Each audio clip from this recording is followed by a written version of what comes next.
This is Craig Houk, Indiana Boxing Hall of Fame. First of all, I'd like to thank our sponsors, Wyatt,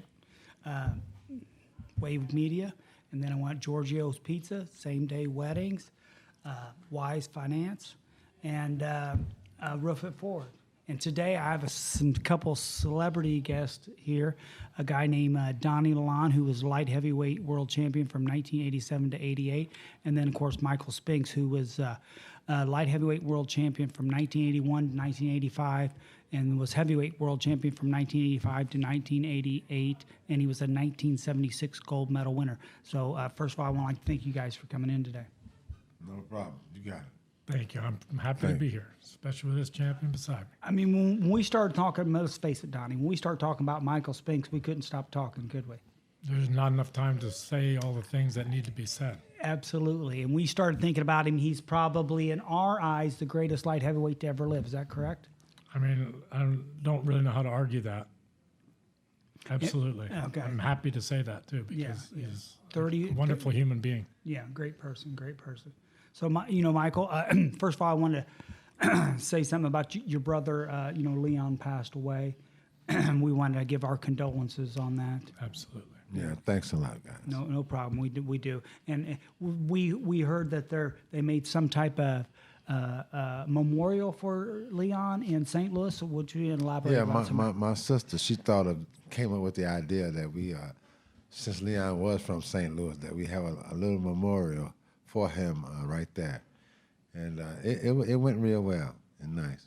And Leon's son is named? Well, he got Corey. He had Corey and he had Darryl. And those were his sons. Yeah, so Corey was actually welterweight. Corey was welterweight champion. Undisputed welterweight world champion. Yeah, so that's pretty cool. We have. Yeah, sure was. Yeah. So, all right. So, Michael was you was the undisputed light heavyweight world champion, correct? Yeah, light heavyweight undisputed. All right. So, I was talking to Donnie, and Donnie said he was going to fight a guy named Willie. What was his name? Eddie Edwards. And had he beat Willie Edwards, he had to fight somebody named Michael Spinks. Yes, sir. And Butch Lewis was trying to make the deal, correct? He did make the deal. It was I remember all the details. Without getting into it, because it's not really matter, nowadays. But so the whole thing, as far as I understand, was done as long as I beat Willie Edwards. You would fight. Your next fight would be against Michael Spinks, right, the greatest light heavyweight to ever live. Right, which was crazy, But as a fighter, what do you want more than to fight the greatest? That's all you want on your resume. Yeah, obviously I had some delusion in my mind that I could maybe win. Of course. But not out of disrespect for Michael's skills, just out of my ignorance, basically. Yeah. No. No, but I was audacious as a young kid when I think of it. Like my very first time I went in a boxing ring, I thought, this is so easy. If this is boxing, I can do this. You know what I mean? Yeah. Like I really enjoyed the sport from the minute I started it, and I didn't see how, I didn't really see barriers that couldn't be overcome. Yeah, and you have a lot of ties to Indiana. Explain your ties with Indiana. Well, Indiana started by, I fought a fellow from Indiana called Wilbur the Vampire Johnson in Canada. Yeah. Broke my right hand in the first round, lost a 6-round decision. Then we've had a rematch, and I knocked him out first, second round. And after that fight, Pete Susans invited me to come and train with Marvin Johnson because I said, Pete, I haven't had much amateur experience. I need some good sparring. And he said, as far as I understand, the toughest guy in the world to spar with in the gym is Marvin Johnson. He goes, he's an animal. He'll knock out people every day, and he doesn't care. He thinks that's his job, and he's unapologetic with it, And I said, okay, great, So I came down here to do that. And then, in the Wilbur Johnson fight, I broke my hand and really, really badly. One that I was advised never to fight again. But I met a doctor here that actually created a pad that allowed me to train without damaging my hand. Oh, Otherwise, awesome. I would have had to retire. Gotcha. So Indiana, full circle. Coming full circle. Well, and I was going to explain tonight. So tonight we're going to have 5 light heavyweight. Tonight we're going to have 5 light heavyweight champions at the event. Michael Spinks was light heavyweight champion of the world. Donnie Lalonde was light heavyweight champion of the world. Montel Griffin, who's here, who was light heavyweight champion of the world. Marvin Johnson was light heavyweight champion of the world. And J.B. Williamson, they were both world champion at the same time. One was WBC, one was WBA. After Michael vacated, went up to challenge Larry Holmes for the heavyweight world championship and won the championship. In my opinion, I think that was your greatest moment. Is that correct, Michael? As a Yeah, pro. it was a very good moment for me. Yeah, when my promoter had me fighting as a heavyweight. I didn't Challenge think, for the heavyweight championship. I didn't think I could do it, but I was like, a heavyweight championship. I'm fighting for the heavyweight champion. I'm fighting the heavyweight champion. And I asked him, I said, what are you thinking about that? He said, you can beat him, Slim. So he called me Slim. So I did it. Yeah. You sure did. But you didn't just beat Larry. I'm not saying just, but I mean, you beat a guy 48 wins, no losses, one fight away from tying Rocky Marciano's record, which meant the whole world to him. So you beat a very motivated, very unprecedentedly successful heavyweight champion of the world. So you not only beat him, but you also fought other heavyweights to lead up to that. You didn't just weren't gifted the opportunity to fight Larry Holmes. You beat Jerry Cooney, who could punch. I don't care what anybody says. Yeah. A light heavyweight Great fighting left hook. heavyweight. Great left hook. A puncher like actually, that. he was 4-1 as a heavyweight. There you go. Yeah, I mean, and the only fight he ever lost was to a guy named, I don't know if anybody's heard of him, Mike Tyson or something. Chomp. Yeah. Yeah. Oh yeah, Mike Tyson. And you know, and that you got to remember. You got to remember in 1988, that was the biggest heavyweight fight in world history. It was also probably Mike's peak. Yeah, absolutely. Yeah. You fought Mike on a peak day of his life. Yeah. After that, he went downhill. Well, I mean, I still blame Butch Lewis for making him get his hands taped twice for making him mad. Yeah. That didn't help, did it? That could have been why he hit me so hard in the ring. So No, yeah. So tonight we're going to look at a 1976 USA Russia dual meet. When you went over to Russia in a dual meet years ago in 1976, before you was even an Olympic gold medalist. Remember George DeFavor telling you about that last time? yeah, I think so. Yeah. So we're gonna have that. I'm gonna have that tonight. So what are you thinking about it? Oh man, that fight when I went to Russia. Yes. I went to Russia in January of '76. That's it. Yep, and the guy I fought over there, he decked me. You give Wow, me, yeah.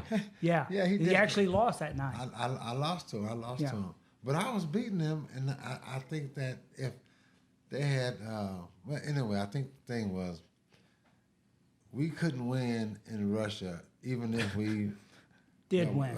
Even if we did, and I think I beat a couple of guys over there, and they still gave it to the Russians, so we couldn't win. Yeah, That's I got very you. unusual in Yeah. boxing. Yeah, I've but- never seen nothing like that. What do you think? They was robbing us left and right. Hold on, but No, it's about the kids, They was Michael. knocking a lot of our guys out. A lot of guys got knocked out, and The we biggest- go ahead. It was terrible. We took biggest- a nice team over there, but we couldn't beat them. The biggest robbery in my eyes was 1988 when Roy Jones Jr. won every second of the fight and didn't get to the decision. And everybody's sitting over here, oh, it's about the kids, and we care about the kids, and we do this for the kids, and we do. It's all BS, and I'm not trying to be disrespectful. Yeah, but I'm telling the truth. Roy was clowning around. But he beat that guy hands down. He beat him hands down, but I mean, you can't. I guess he tried to make a mockery of what he was doing, and He offended them to a point where yeah, they just took it away from someone him. say, Yeah. well, you don't know that we can take the fight from you, Right. Yeah. And that's just what they did. Yeah, they did. Yeah. But he still bounced back and won a few world titles. He did all right. Middleweight, super middleweight, light heavyweight, and I think he won the heavyweight champion from Ruiz. John Ruiz, the quiet man. Yeah. Yeah. Yeah, so Well, he did well. we talk about, Leon was always your hero, correct? Yeah, my brother Leon was my hero. Yeah. Yeah, When Leon, I really liked Leon's style of boxing, and I wish I was as fast as he was when he started. Yeah. He was really something as an amateur. Better amateur than pro, probably. wow, Yeah. that's saying a lot. Yeah. When he beat Ali, I walked home 5 miles and cried the whole way. Oh, when he was 78? And I swore I was going to come back and win that belt for Muhammad Ali. Muhammad Ali. It's almost like I never got that big. When Larry Holmes beat up Muhammad Ali, Tyson kept saying, "I'm gonna come back. I'm gonna beat Larry up Larry Holmes for that," and he did. Yeah, he Years did. later, he knocked him out. And it's kind of awkward because this is not illegal. This is not like a technical punch. The double right hand, and then the second one caught him on the chin, and just his arm power knocked him out. Because he had Leon Spinks hurt so much. He was a pretty good puncher. What would you say? Who, Tyson? Yeah. Oh, shit. I shoot, yeah. Just say it. Shit, yeah, he was. Yeah, he was a very hard punch. He had a nice punch. Absolutely. He's one of the greatest Nice fighters. punch. I think the thing about Mike, Big arms. And where he got his so much, is that he would make you miss. And so you're exposed, open and exposed when he lands. And he's so well positioned in making you miss, holding that position, and then exploding out of it. The counter. Mm-hmm. I learned from Teddy Atlas. I worked with Teddy Atlas for 11 months. And so he taught me a lot of that Customato stuff. And there's a lot of value in that, Yeah. And so I really think that what's underestimated is Mike's defense. Oh, absolutely. With the peekaboo style. Right. Yeah. He make you miss bad. Yeah, with the jab And then stuff. expose you being exposed. And then he had the 6-4, the 6 right hook to the body, and the 4 was the uppercut to the head. He had the punch kept down pretty dang He could good. punch a little. He could fight a little. Yeah, he's a great fighter. In my opinion, I voted him the greatest heavyweight puncher of all time. I mean, you could give it to George Foreman. You might give it to somebody else. But for my era, for what I saw, I don't think anybody could punch quicker and harder than Mike Tyson. At his peak, he was hard to beat. yeah, he had fast hands. That was yeah. probably his biggest asset. And then I was watching this fight, and they had this guy named Marvin Johnson, 1972, fighting some guy named Michael Spinks, 1976 gold medal. And of course, Marvin was my hero. So I'm sitting there, Marvin's gonna whoop my boy. The Spinks guy, he's gonna whoop him. I'm sitting there watching the fight, and then Spinks lands a left uppercut from hell and catches Marvin and knocks him clean out. I'm like, Michael Spinks, my man now. I mean, I never saw a punch like that before. Have you, Donnie, seen a punch like that before?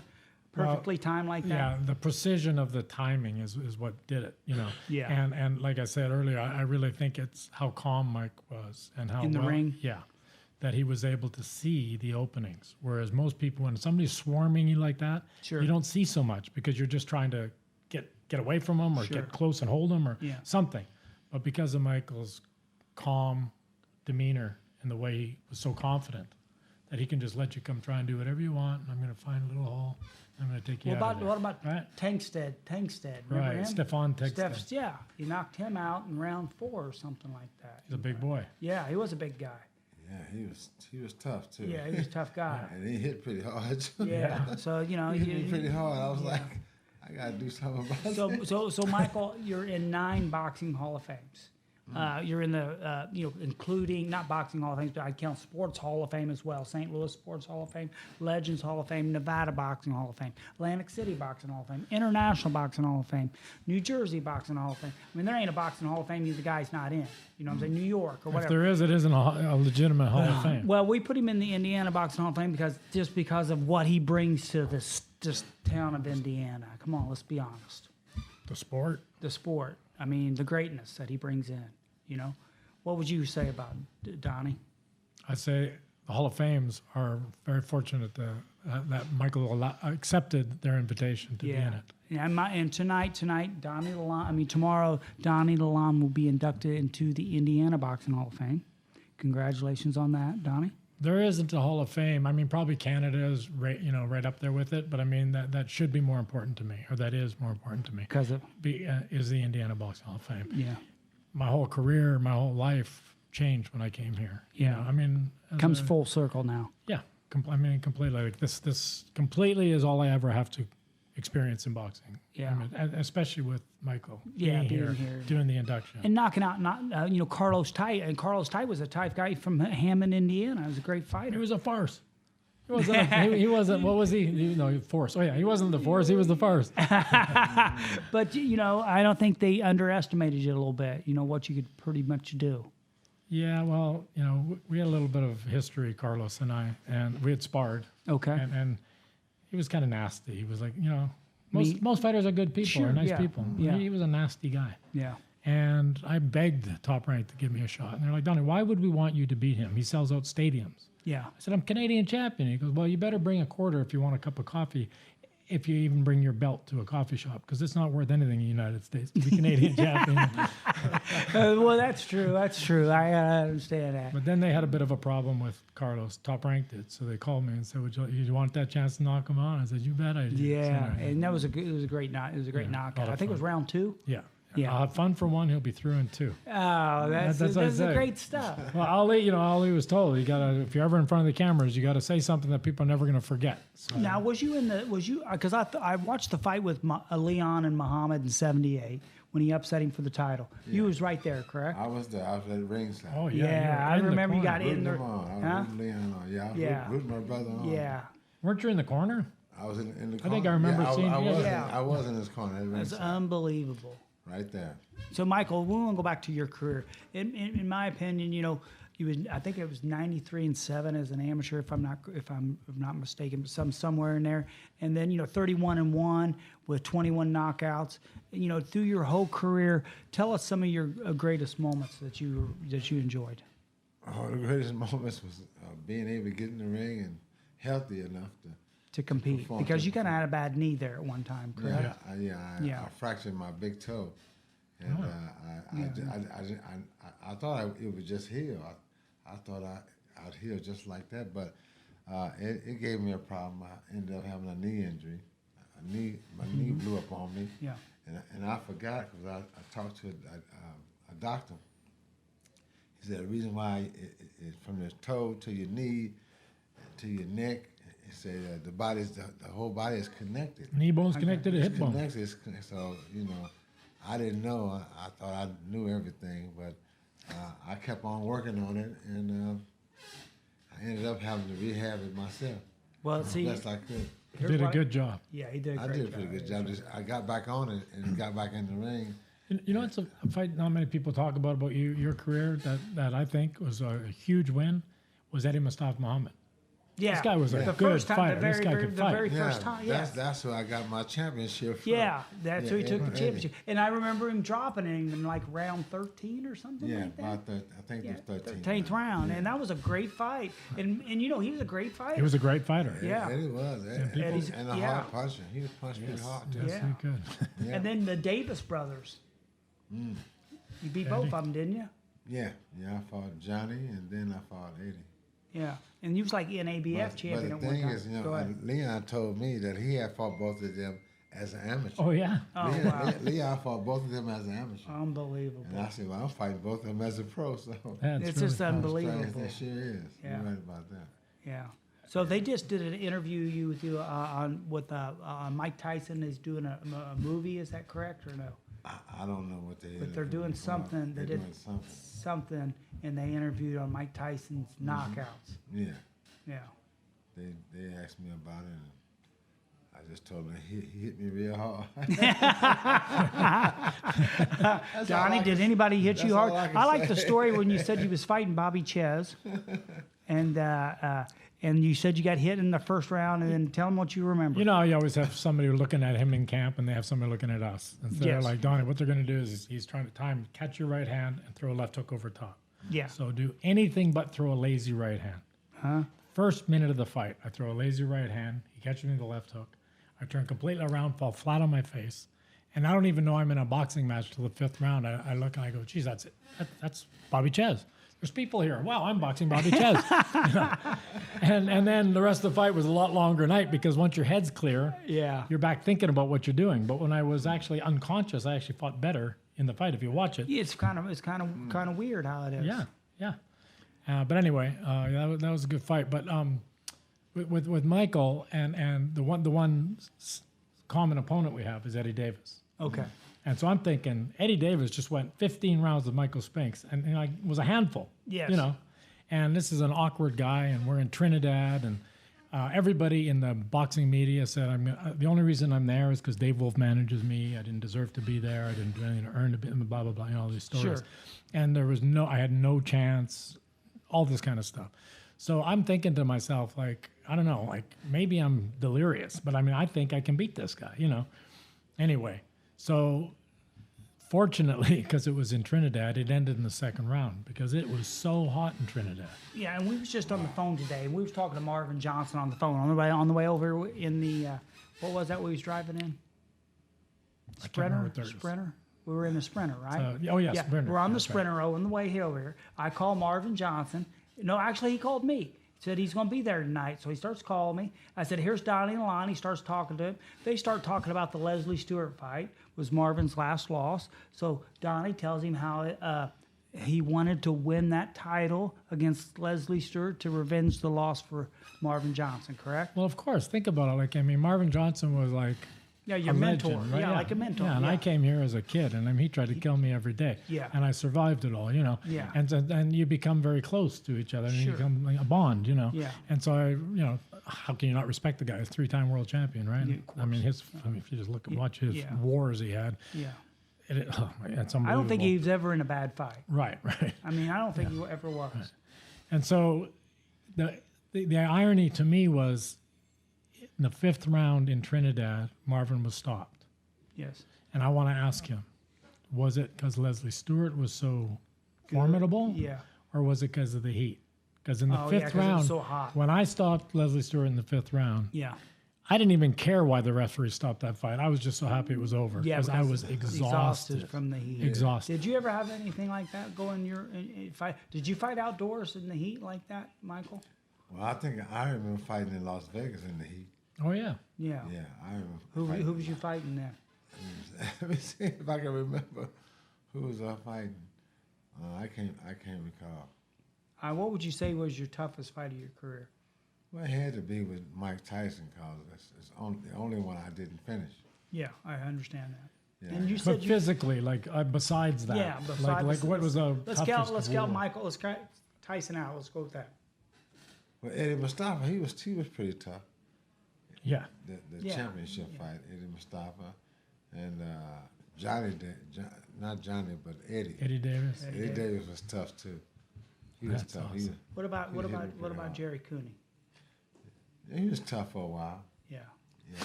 He started catching him with those punches. He caught him He was pretty really clean. tough for a while You know, until they I was able to hurt him and get him one out of it. Yeah, you know, and Jerry Cooney only lost 3 fights in his career, Yep. and they were all against world champions. Right. So there's no shame in that. Absolutely. I mean, what a great fighter he was too. What you did in that fight, you specifically that I saw that I thought was so impressive because it wasn't what you typically did because typically you didn't need to, but with him you had to be really, really smart and finesse.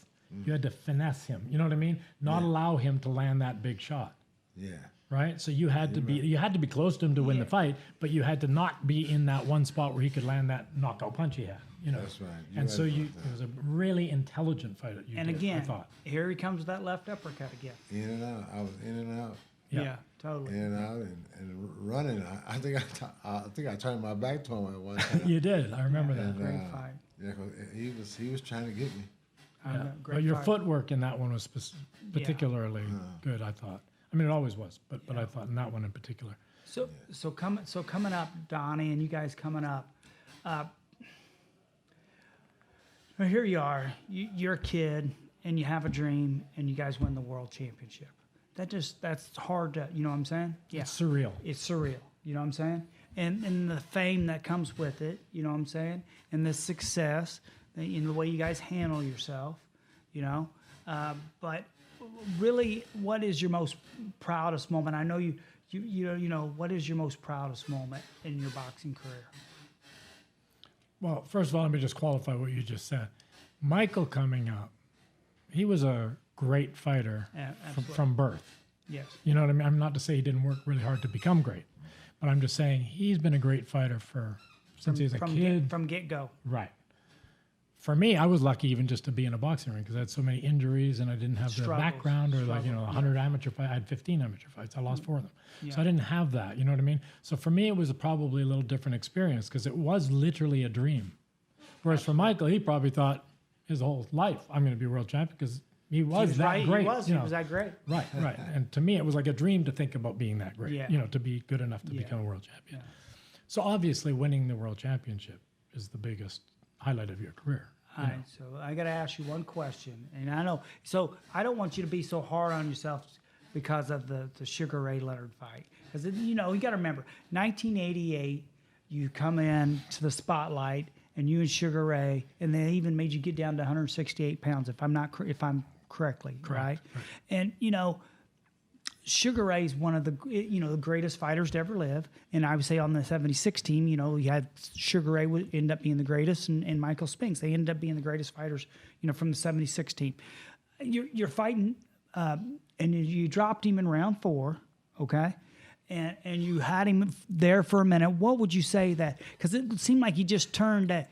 Like, what was your experience with Sugar Ray? What that you would like to explain? Like you was telling us in the. You never seen a guy so determined or whatever when he got hurt. Well, first of all, like I said in the car, Ray had the elements that in the world you don't see in the world of boxing. They're not visual. He had the heart, the guts, the balls, the chin, the mind, that to be the great fighter that he was. Correct. He also had the determination that he explained why in his book. Yes. As he had some bad experiences as a young boy and amateur coaches and stuff like that. So Ray had a fire in him, like almost kind of like unmatched. Sure. You know what I mean? Like I really wanted to win. I would rather die than not win. But I think Ray wanted even more than that, And so I think Ray was a great fighter on many levels for many reasons, But I honestly felt at 32 years old, because Michael, I don't know if you remember this, but in the 70s, I understood welterweight and less at 30 years old, they're worn out because they threw so many punches and took so many punches. Sure.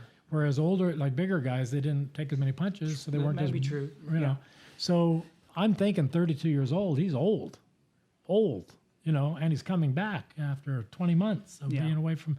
And he beat Marvin Hagler, but I kind of thought he just kind of ran around and played, and the judges gave it to him in all fairness. Yeah, that's what I thought, and so I'm thinking I'm fighting an old man. So I honestly didn't take that fight that seriously. I honestly, ignorantly thought all I got to do is just be patient, set it up with the jab, and knock him out.